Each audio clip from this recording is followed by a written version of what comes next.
मेरी श्यामा मेरो श्यामा, मेरो श्री वृंदावन धाम। बोलो भक्त वत्सल भगवान की जय। जय जय जय जय जय जय श्री राधे। आहा महाराज, जैसे उत्तर भारत में जगत गुरु रामानंदाचार्य जी महाराज के शिष्य रविदास जी का दबदबा है। आहा रविदास जी ऐसे संत, ऐसे महात्मा, ऐसे महापुरुष जिनके विषय में आप सब लोग जानते ही हैं।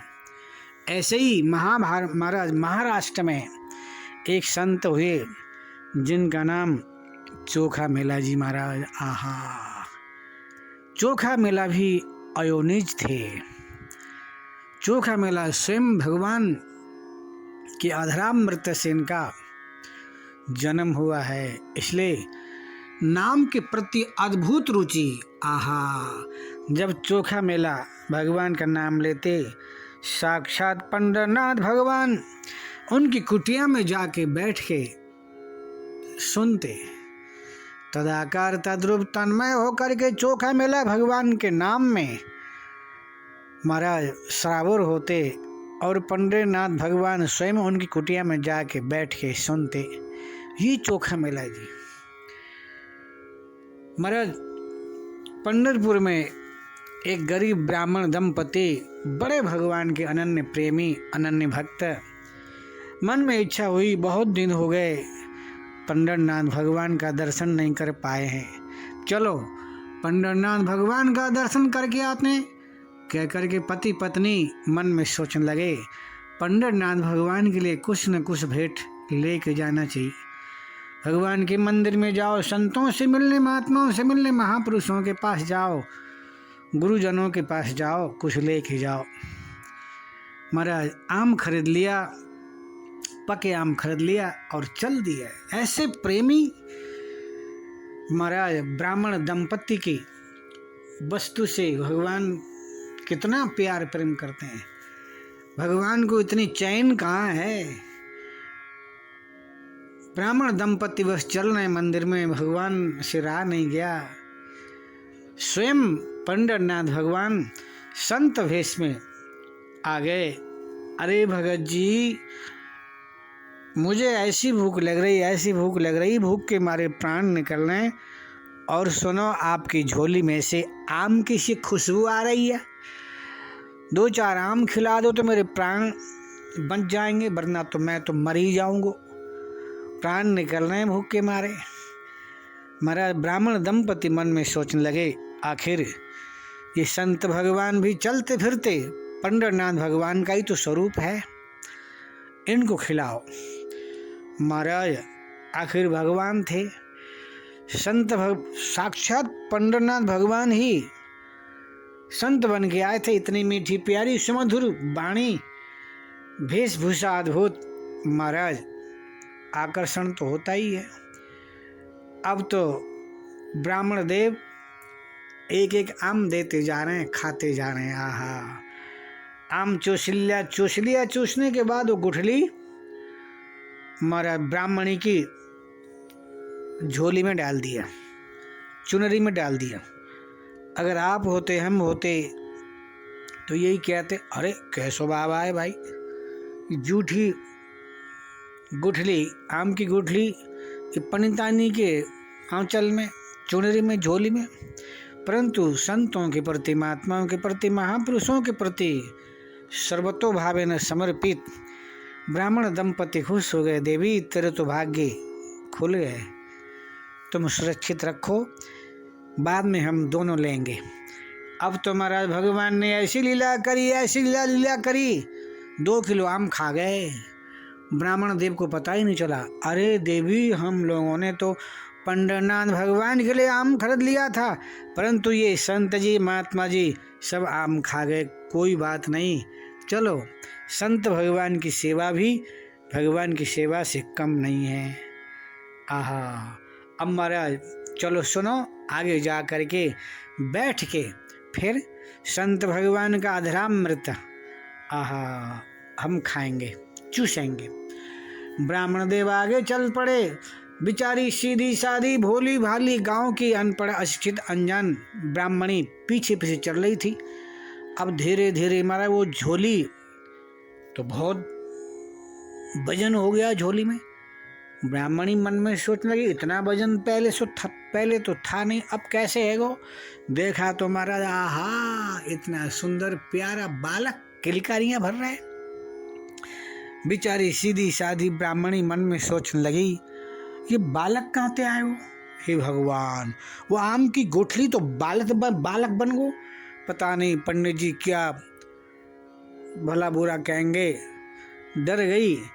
लता पता झुंड के नीचे कोमल कोमल पत्ते के ऊपर बिछा के सुला के ब्राह्मणी आगे चली गई। बोलो भक्त वत्सल भगवान की। इधर मारा दोनों चर्मकार पति पत्नी, वो भी भगवान के अनन्य प्रेमी थे। दोनों पति पत्नी आ रहे थे। महाराज पत्नी का गोद बच्चे से खाली था, बालक नहीं हुए थे।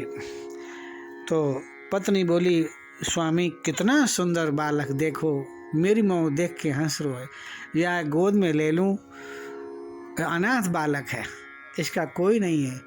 महाराज पति ने कहा देवी तुम्हारे तो किस्मत के ताले खुल गए, इतना अच्छा प्यारा सुंदर बालक गोद में लो।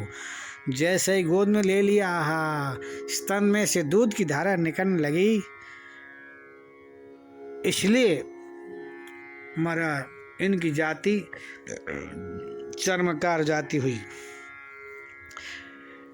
भगवान के अधरामृत से इनका जन्म हुआ और आम चूसते और झोली में महाराज डाल देते,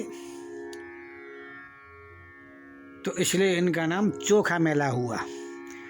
चूसते और हमारा मेल देते, चूस चूस के मेल देते, डाल देते, इसलिए इनका नाम हुआ चोखा मेला। और चर्मकार पति पत्नी ने इनका लालन पालन किया, इसलिए इनकी जाति चर्मकार जाति हो गई। बोलो भक्त वत्सल भगवान की जय। मारा हिष्ट पुष्ट बलिष्ठ तंदुरुस्त थे, गरीबी बहुत ज्यादा। ऐसी गरीबी बड़े हो गए, शादी हो गई, पत्नी भी सीधी सादी भोली भाली। महाराज भगवान के अनन्य प्रेमी पत्नी मिल गई। महाराज जब पत्नी गर्भवती हुई तो उस समय तो भाई स्त्री का ख्याल रखना चाहिए। अगर खिलाने पिलाने में कमी रह गई तो पूरी जिंदगी खराब होती है। भगवान मन में सोचने लगे चोखा मिला तो हमेशा नाम जाप, मेरा नाम मेरा रूप मेरी लीलाओं का चिंतन में मगन रहते हैं।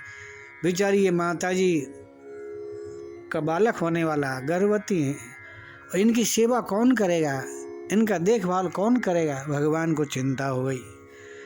महाराज जिन लोगों ने अपना स्तन मन धन सर्वस्व प्रभु के चरण में न्योछावर कर दिया है, महाराज उसका योगक्षेम स्वयं भगवान करते हैं। आहा भगवान मन में सोचने लगे स्वयं भगवान पंडरीनाथ भगवान महाराज चोखा मेला की पत्नी की बहन बन के आए स्वयं सेवा में। आहा यानी चोखा मेला की साली यानी पत्नी की बहन बन के आए, ऐसी सेवा करी, खूब खिला रहे हैं, खूब पिला रहे हैं। आहा चोखा मेला को पता ही नहीं, काजू और किशमिश मुनक्का का बादाम मारा लड्डू खूब खिला पिला के मस्त कर दिया। ठीक हो गई, बालक थोड़ा बड़ा हो गया। महाराज न तो चोखा मेला को पता, न चोखा मेला की पत्नी को पता, स्वयं पंडरनाथ भगवान। आहा महाराज पत्नी के बहन बन के आए, सेवा करी। ऐसे भगत थे चोखा मेला, ऐसे भगत की कथा आपने कहीं सुनी होगी। आहा करई सदा जिन के रखवारे,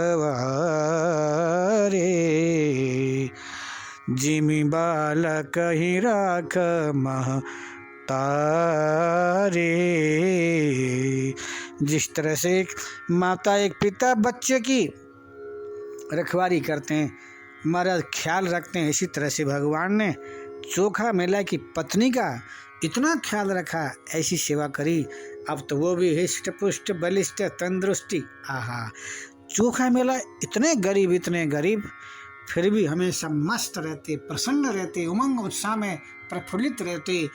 महाराज मजदूरी करते, उसमें से जो भी मिलता बस उसी से काम चलता। महाराज कभी डिप्रेशन में नहीं आए, कभी टेंशन मुक्त, हमेशा नाम रूप लीला धाम में खोए रहते। एक दिन मजदूरी में कुछ ज़्यादा ही मिल गया, आटा दाल चावल नून तेल मिर्ची मसाला सब लेके आए। एक आना रह गया, तो चलो मेरी कुटिया में मेरे प्रभु हमेशा आते हैं, मेरा भी तो कर्तव्य बनता है। मेरे स्वामी पैदल चल के आते हैं, मुझे भी तो पैदल चल के जाना चाहिए ना, प्रभु के द्वार में जाना चाहिए ना। कह करके केला खरीद लिया, 2 किलो केला खरीद लिया और पंडितनाथ भगवान का दर्शन करने पधारे हैं। जैसे ही मंदिर में गए तो हमारा जोर दूर से ही फल दिया जाता है। जैसे ही दूर से ही फेंक दिया, फल ले तो लिया, फल लेने के बाद अरे ये तो चोखा मेला है। तेरी बुद्धि भ्रष्ट हो गई, तेरी बुद्धि खराब है गई, पागल है वो, मंदिर में घुसा आया। महाराज केला तो उठा के फेंक दिया और ऐसी पिटाई करी, ऐसी मार लगाई, मार के महाराज आहा फेंक दिया। बेचारे बेहोश हो गए, होश में आ गए और वो केला उठा के रोते भय अपनी कुटिया में आए। जैसे जैसे मार लगाई, महाराज पंडितनाथ भगवान को इतना दुख कष्ट पीड़ा भई, मेरी भक्त की मार। परंतु महाराज भगवान से रहा नहीं गया। आज भगवान ने प्रसाद नहीं पाया, संध्या को प्रसाद नहीं पाया, ब्यारू नहीं करी। इधर चोखा मेला जी कुटिया में गए, जा करके महाराज खटिया में पड़े। पत्नी बोली, स्वामी क्या हुआ? आपको तो बहुत चोट लगी है, शरीर में फफोले उड़ रहे हैं, खून टपक रहा है, क्या हुआ? रोते हुए बोले, मैंने गलती करी, मैं फल लेके मंदिर में चला गया, मैं नीच अदम निकृष्ट पापी, मुझे अंदर नहीं जाना चाहिए। अच्छा किया पंडों ने मारा। देवी बहुत दर्द कर रहा है, पत्नी शिकायत कर रही है और बेचारे कराते जा रहे हैं। इधर पंडितनाथ भगवान की आरती भई, भोग लगाया, पट बंद हुआ। भगवान बेचैन है, मेरे भक्त की पिटाई, भगवान से रहा नहीं गया। भगवान की आंखें नम हो गईं। भगवान स्वयं चल के आए, दरवाज़ा खटखटाया। देवी कोई आया है देखो, कहीं पंडित पुजारी तो नहीं आए मारने के लिए? स्वामी मैं दरवाज़ा नहीं खोलूँगी, मुझे डर लग रहा है। बाहर से आवाज़ आ गई, चिंता मत करो, मैं हूँ पंडितनाथ, खोलो। दरवाज़ा खोल लिया। महाराज जाके बैठ गए। माता जी तुम हट जाओ, मैं शिकायत करूं? स्वयं भगवान ने अपने हाथ से चोखा मेला की शिकायत कर रहे हैं, चोखा मेला करा रहे हैं। चोखा मेला ने कहा, अब क्यों आ गए, काय को आ गए, किस लिए आ गए? मुझे छूना नहीं, मुझे स्पर्श करना नहीं, मैं नीच अदम निकृष्ट पापी हूँ। काय को आए? जले में नमक छिड़कने आए हो? वहाँ आपने पंडित पुजारियों से आपने मरवाई, खूब मार लगाई, उस समय रोका नहीं आपने, उस समय टोका नहीं, क्यों मार रहे हो मेरे भक्त को? और यहाँ काय को आए? चोखा मेला जी, अब मैं क्या बोलूँ, कैसे बोलूँ? मेरे पास में कोई शब्द नहीं। आप जैसे संत, आप जैसे महात्मा, आप जैसे महापुरुषों के लिए मैं प्रत्यक्ष हूँ। वो मुझे प्रत्यक्ष नहीं मानते हैं, वो तो मुझे मूर्ति मानते हैं। मैं कैसे समझाऊं उनको? उनके सामने मैं प्रकट होकर दर्शन नहीं दे सकता। चोखा मेला जी, ये तो आपकी भक्ति, आपकी श्रद्धा, आपकी निष्ठा, आपकी समर्पण की भावना से मैं इतना खुश प्रसन्न हूँ। आपको मैं आपके पास में आता हूँ, बैठता हूँ, जो कछु खवाते वही खाता हूँ, परंतु उनकी दृष्टि में मैं प्रत्यक्ष नहीं, मैं मूर्ति हूँ। स्वयं प्रभु ने सिकाई करी। सिकाई करने के बाद प्रभु के स्पर्श से चोखा मेला एकदम स्वस्थ हो गए, प्रसन्न हो गए, सारी पीड़ाएं दूर हो गई। क्योंकि भगवान वो तो कर्तुम अकर्तुम अन्य था, कर्तुम में समर्थवान। भगवान के लिए महाराज कोई बड़ी बात है, चुटकी में ठीक कर देवे। उसके बाद भगवान बोले, चोखा मेला जी बड़ी जोर से भूख लग रही है, आज मैंने कुछ नहीं खाया। क्यों नहीं खाए प्रभु आपने? आपके इतनी मार लगाई, इतनी मार लगाई, मुझे बहुत चिंता हो गई, बड़ा दुख हुआ, कष्ट हुआ, पीड़ा भई। न मैंने खाया न रुक्मिणी ने खाई। चोखा मेला जी आपके हाथ से मैं खाऊंगा। कह करके सजल नेत्र से भगवान ने कहा।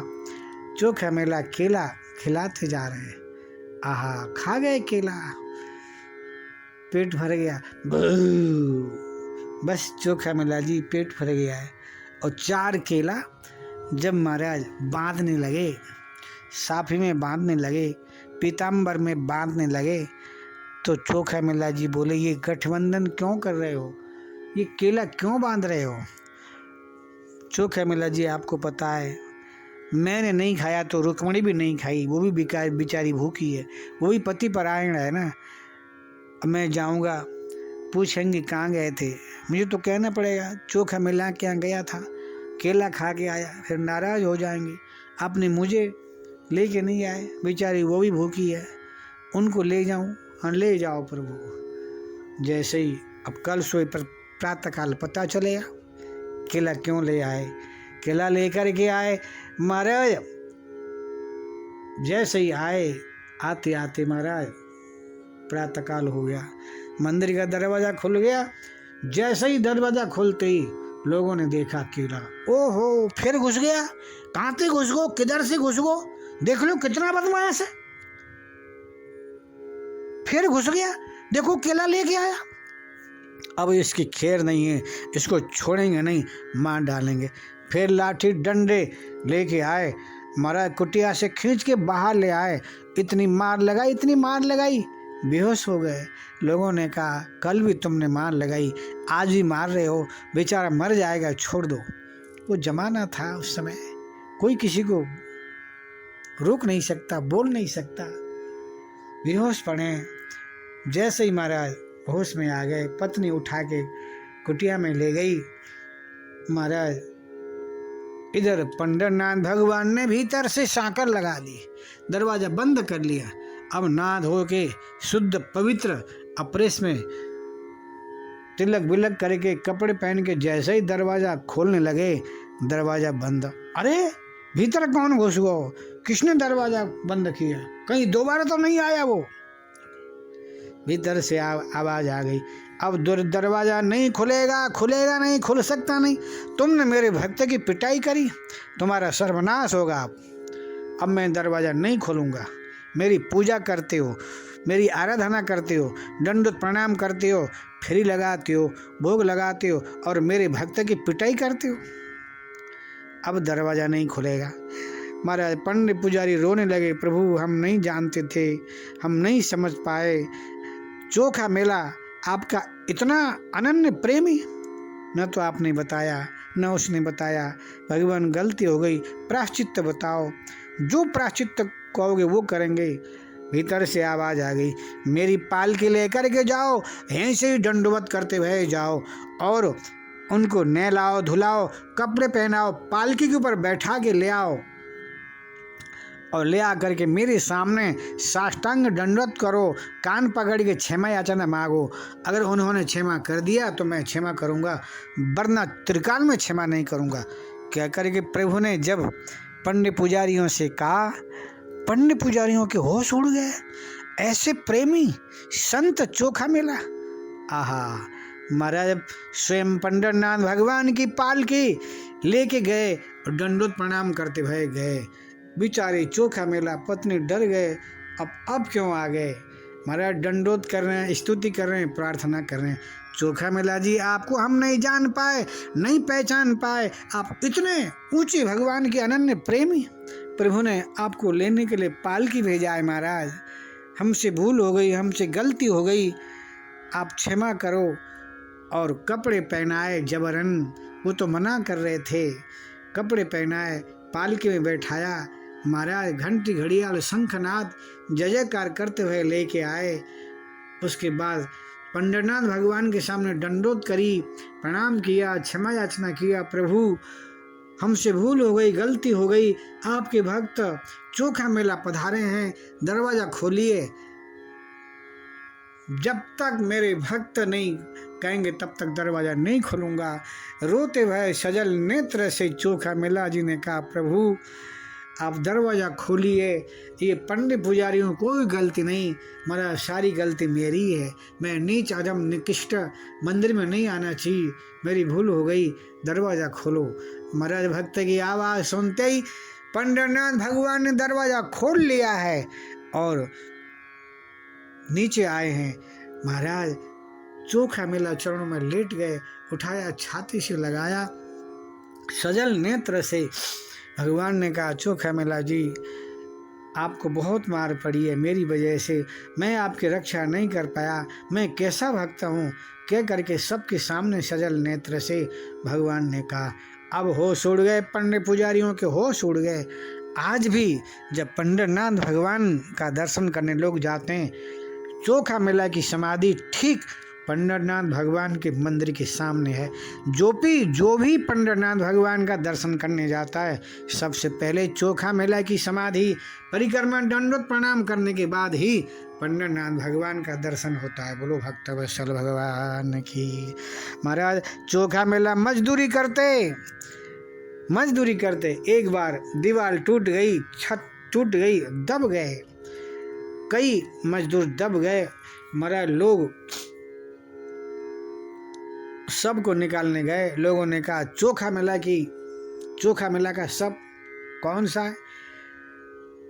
नामदेव जी ने कहा, जिसकी हड्डी में से भगवान का नाम निकल रहा हो वो चोखा मेला होंगे। ऐसे संत थे, ऐसे महात्मा, ऐसे महापुरुष, नाम जाप करते करते महाराज हड्डी में समाहित हो गई। ऐसे महापुरुष चोखा मेला। बोलो भक्तवत्सल भगवान की जय।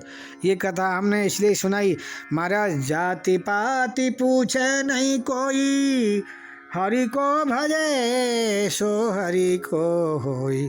जाति पाति पूछे नहीं कोई,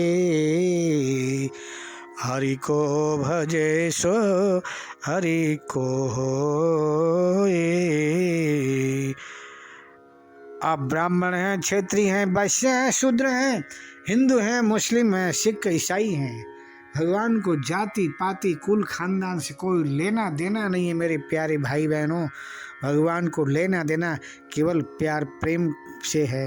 भगवान भूखे हैं तो केवल प्यार प्रेम के भूखे हैं, वस्तु पदार्थ के भूखे नहीं हैं। बोलो भक्तवत्सल भगवान की जय। जय जय जय जय जय जय श्री राधे।